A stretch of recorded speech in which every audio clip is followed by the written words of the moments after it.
Good morning, good evening. जब भी आप ये वीडियो देख रहे हैं, हम क्लास 12th का history chapter 13 Mahatma Gandhi and the nationalist movement, civil disobedience and beyond, ये चैप्टर जो चैप्टर 13 है आपकी बुक का, ये मैं ऑलरेडी डिस्कस तो कर चुकी हूँ।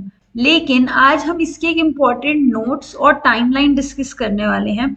ये प्रॉपर एक पीडीएफ है, इसमें बहुत अच्छे पॉइंट्स हैं और साथ ही साथ मैंने एक टाइमलाइन टेबल के फॉर्म में बना रखी है। ये देखिए, ये हम पूरा डिस्कस करेंगे। अगर ये चैप्टर आपने पढ़ लिया है और अगर नहीं भी पढ़ा है, क्विकली रिवाइज करना है, तो ये पीडीएफ सबसे ज्यादा बेस्ट होगी आपके लिए।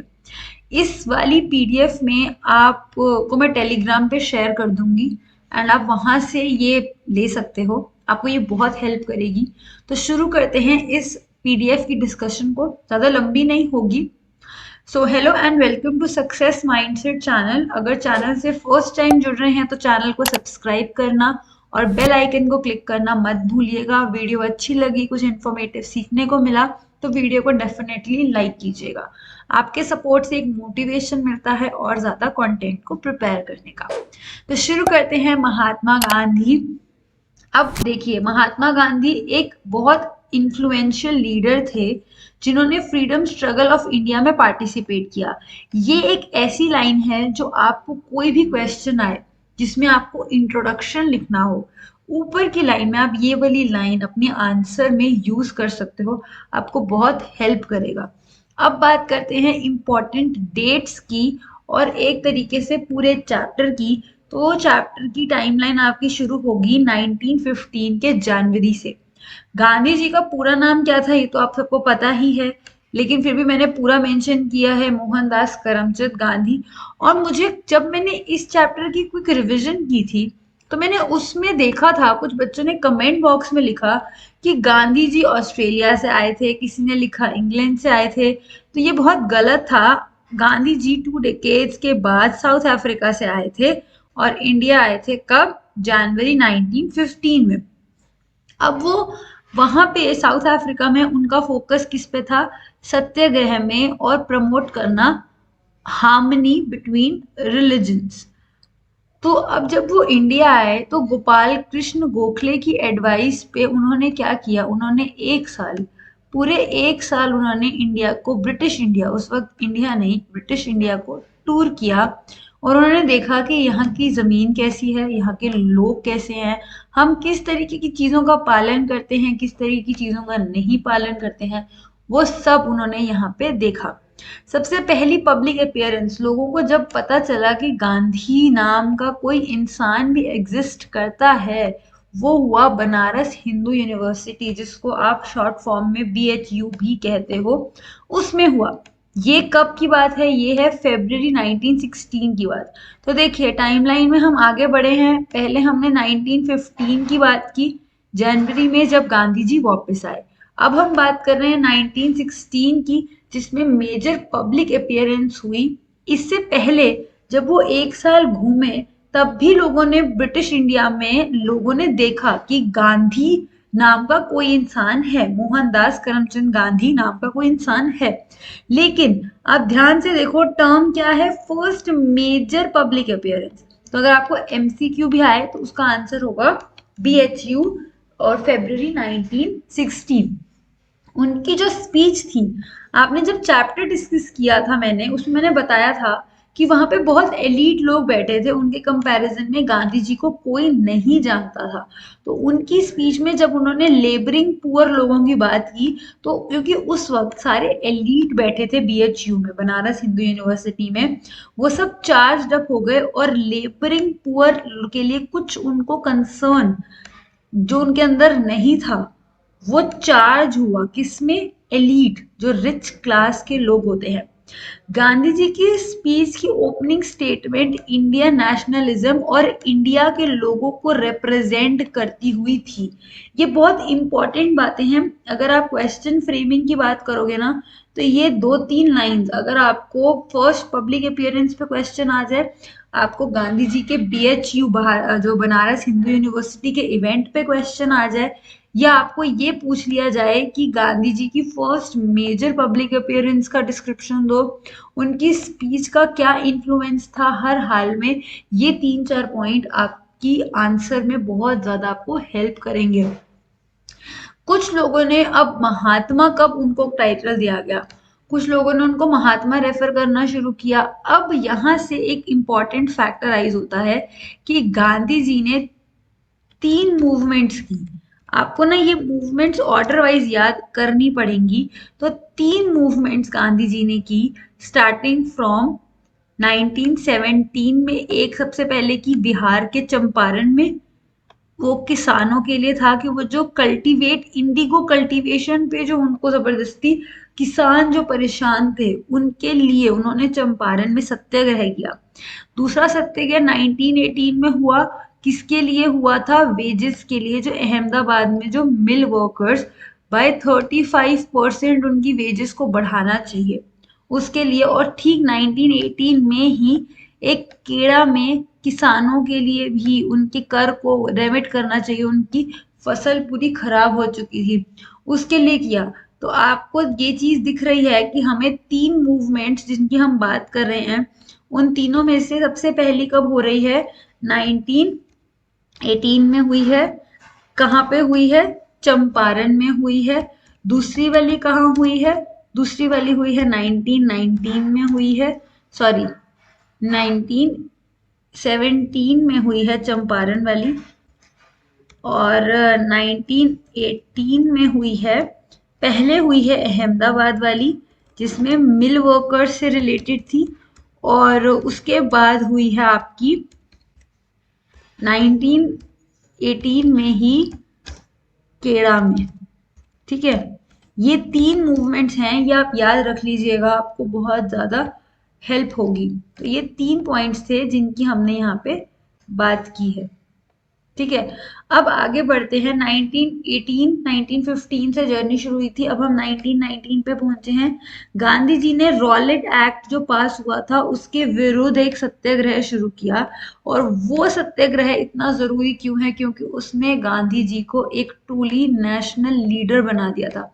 अभी तक की एक मेजर पब्लिक अपीयरेंस उन्होंने बीएचयू में दी, इस इवेंट ने जो रॉलेट एक्ट में हुआ उन्होंने उनको एक नेशनल लेवल का लीडर बना दिया। आगे बढ़ते हैं। 1920 में जलियांवाला बाग 1919 में हुआ था, उसके खत्म होने के बाद 1920 में कैंपेन को नॉन कॉपरेशन, जो कि ब्रिटिश रूल के साथ हो रहा था, कि ब्रिटिश के किसी भी राज रूल को, चाहे ब्रिटिश गवर्नमेंट है, गवर्नमेंट बिल्डिंग्स हैं, लॉयर हो आप, टीचर हो आप, ब्रिटिश रिलेटेड आप कोई काम नहीं करोगे, उस मूवमेंट को ऐड कर दिया गया विद खिलाफत मूवमेंट। ये माना गया कि हिंदू और मुस्लिम्स के यूनाइट होने से कॉलोनियल रूल का एंड हो सकता है। जब हमने रिवोल्ट ऑफ 1857 का चैप्टर पढ़ा था, उसमें भी हमने देखा था कि कैसे ब्रिटिश राज की फाउंडेशन पूरे तरीके से हिला दी थी हिंदूज और मुस्लिम्स ने यूनाइट होके। नॉन कॉपरेशन मूवमेंट को तब सस्पेंड कर दिया गया था जब 1922 में चौरी चौरा इंसिडेंट हो गया था, जिसमें 22 पुलिसमैन को उनकी बिल्डिंग में, बेसिकली पुलिस स्टेशन में आग लगा दी गई थी। तो वहां पे जब नॉन वायलेंस की बात हो रही है और ये तो वायलेंस हो गया, तो गांधी जी ने इस मूवमेंट को बंद कर दिया। 1922 में गांधी जी एक नेशनलिज्म की तरफ ट्रांसफॉर्म हो गए। ये जो मूवमेंट थी वो सिर्फ प्रोफेशनल्स या इंटेलेक्चुअल्स की नहीं थी, क्योंकि पहले क्या था, जब नॉन कॉपरेशन मूवमेंट चल रही है तो सिर्फ जो गवर्नमेंट से रिलेटेड प्रोफेशनल काम कर रहा है, जो कोई इंटेलेक्चुअल इंसान है, वही गवर्नमेंट का काम करना छोड़ देगा, उनको सपोर्ट करना छोड़ देगा। लेकिन एक किसान कैसे अपना योगदान दे सकता है? अब किसान, वर्कर, आर्टिसंस, कोई भी गांधी जी के साथ पार्टिसिपेट कर रहा था। वो एक बहुत बड़ी चीज थी कि हर कोई अपना कंट्रीब्यूशन देना चाहता था आजादी के लिए। गांधी जी की पॉपुलैरिटी का रीजन, इंडिया में सबसे बड़ा रीजन था the way he was dressed. जिस तरीके से वो ड्रेस होते थे, वो अपनी जिंदगी बिताते थे, लोगों से बात करते थे, वो सब बातें लोगों को बहुत ज्यादा अट्रैक्ट करती थी, इन्फ्लुएंस करती थी, और लोगों को उनकी बातें ज्यादा जल्दी समझ आती थी। कुछ लोगों में ये भी अफवाह रूमर्स होते हैं, जो आपको जब रूमर्स की बात हुई थी 1857 वाले चैप्टर में, तो ऐसे अफवाह फैल गई थी कि वो कार्ट्रिज में पिग और काऊ का फैट है, तो वो रूमर्स जो थी, इसी तरीके से रूमर्स फैल गए कि गांधी जी के पास कुछ मिरेकल जैसी पावर है, जादुई शक्तियां हैं उनके पास। जब गांधी जी को प्रिजन में लॉक कर दिया गया और फाइनली फरवरी 1924 में उनको रिलीज किया गया था, और वो गांधी जी का आपको पता ही है, चरखा स्पन क्लॉथ विद खादी, उन्होंने अनटचेबिलिटी के अगेंस्ट कहा और उन्होंने हिंदू मुस्लिम की यूनिटी को भी सपोर्ट किया। ये कुछ पॉइंट्स हैं जो बहुत इंपॉर्टेंट है। और ये दो बातें कि वो जो गांधी जी प्रिजन के बाद, ये कि promotion of homespun cloth की घर पे आप खुद बनाओ खादी का कपड़ा, ये सब बातें वो प्रमोट करते थे, ये बहुत ज्यादा इंपॉर्टेंट है। अब 24 से हम 28 पे चलते हैं। री एंटर्ड पॉलिटिक्स, क्योंकि जो साइमन कमीशन था वो फेल हो चुका था, एनुअल सेशन ऑफ लाहौर, ये सब हम बुक में जब डिटेल में चैप्टर पढ़ूंगी, मैं आगे भी एक वीडियोस डालूंगी, तो मैं आपको ये और अच्छे से समझाऊंगी। लेकिन इसकी जो मैंने क्विक रिवीजन बनाई है, उसमें मैंने ये एक्सप्लेन किया था कैसे जो लाहौर सेशन हुआ था और साइमन कमीशन का, सॉरी, जो साइमन कमीशन फेल हुआ और जो लाहौर सेशन हुआ कांग्रेस का, उसमें 1920 में पूर्ण स्वराज मांगी गई थी, और तभी जनवरी 26 को ही इंडिपेंडेंस डे मनाया जाता है, क्योंकि दैट वाज द डे हम पूर्ण स्वराज की डिमांड कर रहे थे। तो ये बहुत इंपॉर्टेंट फैक्टर पड़ता है कि लाहौर सेशन में 1930 में हम लोगों ने पूर्ण स्वराज की डिमांड की थी। लाहौर सेशन दिसंबर 1929 में हुआ था। ये माना गया कि हमें अब कंप्लीट इंडिपेंडेंस चाहिए, अब हम नेगोशिएशन नहीं कर सकते, हमें कंप्लीट इंडिपेंडेंस चाहिए, और 26 जनवरी 1930 को इंडिपेंडेंस डे के तौर से सेलिब्रेट किया जाने लगा। इसीलिए आज़ादी के बाद भी हमने 26 जनवरी को ही अपना इंडिपेंडेंस डे मनाया था। गांधी जी ने सॉल्ट सत्याग्रह को लेने का डिसीजन लिया, क्योंकि सॉल्ट एक ऐसी चीज थी जो अमीर से अमीर और गरीब से गरीब हर किसी के घर के खाने में नमक तो डलता ही डलता है। ये मैंने आपको बहुत अच्छे से एक्सप्लेन किया हुआ है रिविजन वाली वीडियो में, लिंक आप डिस्क्रिप्शन में देख सकते हो, आप उसे रेफर कर लेना। 12 मार्च 1930 को गांधी जी ने सॉल्ट मार्च, सॉल्ट सत्याग्रह कह लो या नमक तोड़ आंदोलन, जो नमक का कानून था उसको तोड़ने के लिए उन्होंने एक डांडी मार्च शुरू की। कहाँ से? डांडी से शुरू हुई थी ये सत्याग्रह, ऑफिशियली शुरू हुआ। उन्होंने सॉल्ट का इशू इसीलिए उठाया था क्योंकि ये हर किसी के हाउस होल्ड से रिलेटेड था। 6 अप्रैल में देखो, मार्च में वो चले वहां से, और 6 अप्रैल फाइनली वो जब पहुंचे और उन्होंने उस कानून को तोड़ दिया, ऑब्वियसली तोड़ने के बाद उनको अरेस्ट कर लिया गया। Taking cue from Gandhi ji salt Satyagraha, काफी सारे लोगों ने फॉरेस्ट के लॉ, फैक्ट्री के लॉ, बड़े सारे लॉज जो लोग देख रहे थे वो सब गांधी जी को कॉपी करके उन्होंने तोड़ने शुरू कर दिए। 1930 में फर्स्ट राउंड टेबल कॉन्फ्रेंस हुई थी और उस टेबल कॉन्फ्रेंस को गांधी जी ने अटेंड नहीं किया था। 1931 में गांधी आइवेंट पैक्ट आया था जिसमें सिविल डिसोबीडियंस मूवमेंट को कॉल ऑफ किया गया था। शर्त ये रखी गई थी कि हम सिविल डिसोबीडियंस मूवमेंट को तब कॉल ऑफ करेंगे जब आप हमारे सारे प्रिजनर्स को रिलीज कर दोगे। हालांकि इस पे बहुत ज्यादा क्रिटिसिज्म हुआ था गांधी जी का कि उन्होंने क्यों इस मूवमेंट को कॉल ऑफ किया, और obtained a commitment to political independence for Indians from viceroy. He could, मतलब उनको बहुत बड़ी चीज एक्सपेक्ट की गई थी, लेकिन वो सिर्फ बातचीत ही हो पाई, कुछ रिजल्ट नहीं निकला, तो इसीलिए बहुत ज्यादा क्रिटिसिज्म हुआ था।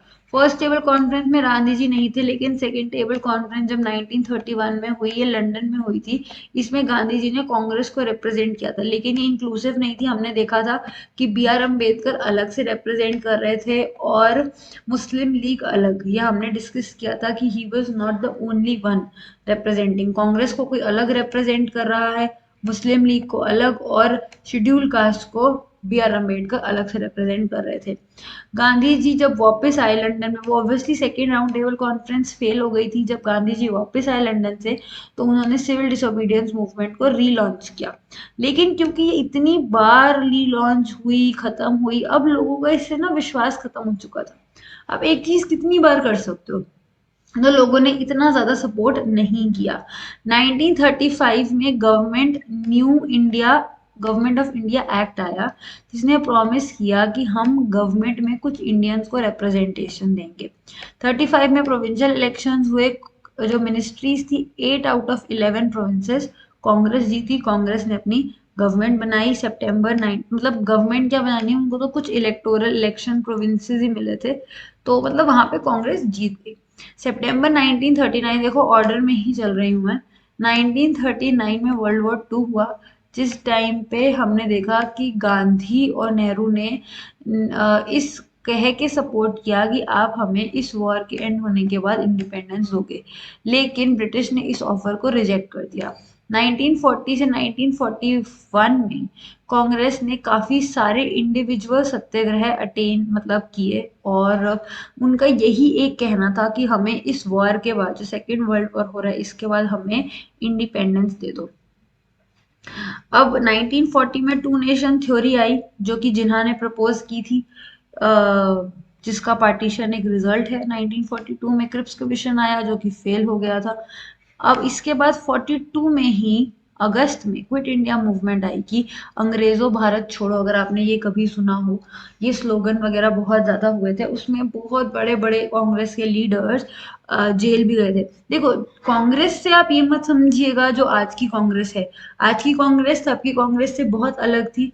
तब की कांग्रेस में सब थे, सब इन द सेंस उसमें हर आइडियोलॉजी थी, उसमें एक इंक्लूसिवनेस थी, वो एक कांग्रेस विज द होल। तो आप कांग्रेस उस माइंडसेट से आप इस क्वेश्चन को समझो, ताकि अभी कुछ बच्चों ने कमेंट किए हैं, वो कंफ्यूज हो जाते हैं आंसर राइटिंग। मैंने कुछ बच्चों को भी पढ़ाया, उनके डाउट्स भी आए थे मुझे, तो इसलिए मैं आप कह रही हूँ, आप वो कांग्रेस को ये वाली कांग्रेस से कंफ्यूज मत कीजिए। ये इंडिपेंडेंस के टाइम से पहले की बात हो रही है, इसमें कांग्रेस विज द होल, तो तब हम उस कांग्रेस की बात कर रहे हैं। 1946 में कैबिनेट मिशन आया, वो कांग्रेस और लीग को एक पेज पे, एक बात पे एग्री नहीं करा पाए। 16 अगस्त 1946, ये डेट इंपॉर्टेंट है, डायरेक्ट एक्शन डे हुआ था, जिसमें जिन्हा ने कहा था कि उनको पाकिस्तान चाहिए, जो बेसिकली बंगाल वाला एरिया है, बिहार का एरिया है, यूपी और कुछ पंजाब वाला एरिया, ये पूरा का पूरा उन्होंने कहा कि हम इस एरिया को हम पाकिस्तान बनाना चाहते हैं। 1947 में माउंटबेटन अपॉइंट हुए वायसरॉय। 15 अगस्त 1947 फॉर्मल ट्रांसफर ऑफ पावर हुआ, किसकी तरफ, इंडिया को फाइनली इंडिपेंडेंस मिल गई। Last heroic days of Gandhi ji की अगर हम बात करें तो 15 अगस्त 1947 को गांधी जी दिल्ली में नहीं थे, वो फेस्टिवल कैलकाटा में सेलिब्रेट कर रहे थे, और 24 आवर्स का उनका फास्ट चल रहा था। Initiative of Gandhi and Nehru, Congress ने एक रेजोल्यूशन पास किया जो कि राइट टू माइनॉरिटी था। उनका जो पीस ऑफ बंगाल था, गांधी जी ने शिफ्टेड टू दिल्ली, जहाँ पे उन्होंने होप किया कि जो राइट्स हैं वो पंजाब वगैरह एरिया में, क्योंकि पार्टीशन हुआ था, तो स्पेशली जिन स्टेट्स में डिवाइड हुआ, पंजाब वाला एरिया, बंगाल, वहां पे बहुत ज्यादा, वहां पे लोग खुश नहीं थे आजादी के कारण, लोग दुखी थे, क्योंकि एक हिस्सा हमारा हमारे देश से कट रहा था, हट रहा था। तो फाइनली 9 जनवरी 1948 ये गांधी जी वो shot to death by Nathuram Godse. And ये आपका पूरा चैप्टर होता है। अभी चैप्टर की एंडिंग नहीं है, चैप्टर की जो टाइमलाइन है वो हम एक बार फिर से देखेंगे। इसका आप अभी चाहो तो स्क्रीनशॉट ले सकते हो, नहीं तो मैं इसके टेलीग्राम पे डाल दूंगी, आप वहां से ले लेना, वो बेहतर रहेगा, अभी समझ लो। जो अभी तक पढ़ा है वही है। 1915 में महात्मा गांधी साउथ अफ्रीका से आए, प्लीज ये याद रखिएगा, साउथ अफ्रीका से आए। मैं हैरान हो गई थी, कुछ बच्चों ने कमेंट बॉक्स में जब इंग्लैंड और ऑस्ट्रेलिया कमेंट किया था, तो इसीलिए। और 1917 में चंपारण मूवमेंट हुई, ये मैंने आपको ऊपर बताया था, 3 मूवमेंट हुई थी, एक थी चंपारण वाली, और फिर एक थी खेड़ा में जो गुजरात में हुई पेजेंट्स के लिए, और तीसरी थी मिल वर्कर्स के लिए अहमदाबाद की। रॉलेट सत्याग्रह हुआ 1919 में, 1919 में ही जलियांवाला बाग हुआ। नॉन कॉपरेशन को ऐड कर दिया गया था खिलाफत के साथ 1921 में। पेजेंट मूवमेंट बारूदी में हुई, कि आप देख लीजिएगा अगर आपको याद करना हो, नहीं करना हो तो ये वाला आपकी मर्जी होगी। 1929 ये तो इम्पोर्टेंट है, पूर्ण Swaraj, complete independence, Lahore session जो कांग्रेस में पास हुआ। सिविल डिसोबीडियंस मूवमेंट शुरू हुई दांडी में, ये भी जरूरी है। और गांधी आइवेंट पैक्ट हुआ था, सेकेंड राउंड टेबल, जिसमें non cooperation movement Gandhi ji ने बंद कर दी थी। शर्त ये रखी गई थी कि आप हमारे सारे के सारे जो प्रिजनर्स हैं उनको रिलीज कर दीजिए। और ये एक्ट प्रॉमिस किया गया था कि हम गवर्नमेंट को रिप्रेजेंटेशन देंगे। 1935 में कांग्रेस की मिनिस्ट्रीज ने रिजाइन किया था, क्विट इंडिया मूवमेंट शुरू हुई, गांधी जी विजिट्स नाखोली और अदर एरियाज जब हमारे को इंडिपेंडेंस मिलने वाली थी। कम्युनल राइट्स चल रहे थे क्योंकि पार्टीशन होने को आ रहा था। तो ये था आपका पूरा चैप्टर की एक क्विक पॉइंट्स में रिवीजन। ये पीडीएफ आपको टेलीग्राम पे मैं अपलोड कर दूंगी अभी। और अगर ना करूँ तो प्लीज़ एक बार मुझे कमेंट में याद दिला देना कि अगर मैंने नहीं किया। वैसे मैं कर दूंगी। कुछ पीडीएफ्स और भी हैं जो मुझे अपलोड करनी है, तो मैं उनको सारी सारी मैं टेलीग्राम पे डाल दूंगी। तो मिलती हूँ मैं अगली वीडियो में। अगर आपको कोई भी डाउट हो तो आप मुझसे कमेंट बॉक्स में पूछ सकते हैं। इस वीडियो से रिलेटेड 50 इंपॉर्टेंट एमसीक्यू क्वेश्चंस मैंने डिस्कस किए थे, उसका डिस्क्रिप्शन भी मैं डाल दूंगी डिस्क्रिप्शन बॉक्स में। और क्विक रिवीजन की थी मैंने, वो वीडियो भी बहुत अच्छी है, आपको उससे भी काफ़ी अच्छे नोट्स प्रिपेयर हो जाएंगे। वो भी मैं लिंक उसका डिस्क्रिप्शन में डाल दूंगी, आप वो भी देख सकते हो। तो आई होप ये वीडियो आपको हेल्पफुल रही होगी। कोई भी डाउट हो आप मुझसे भेजिएगा, कमेंट बॉक्स में पूछ लीजिएगा।